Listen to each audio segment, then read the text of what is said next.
Welcome back guys, this is Srikanth. In this video I am going to talk about foreign key.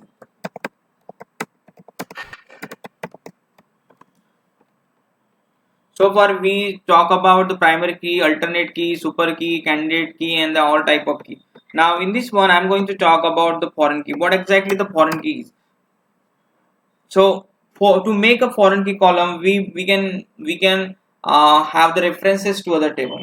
Okay, what does it mean actually? Let's say I have a child table and I'm having a column as a order ID, and that order ID need to be mapped to another table. So the data is coming from different table, right? So in that case I am referencing other table.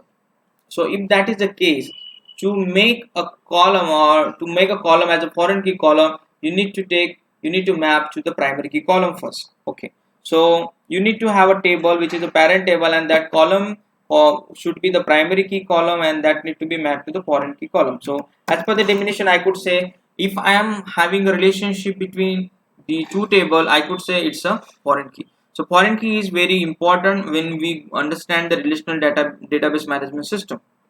Just to tell you a one-line definition, when you want to make a relationship between the two table, you need to understand the key called as a foreign key, right? You can find a detailed explanation about the foreign key in our channel. We do have a very big video related with the foreign key and how to create it and what are the different cascading operation we need to talk about. We need to understand all those things I already discussed practically and theoretically in our channel. So I will also share the link of that video in the description.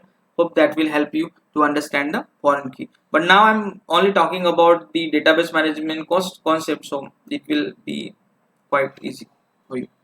Just to tell you definition, to make relation between two table. Okay, hope you guys enjoyed our video related with the foreign key, and thanks for watching.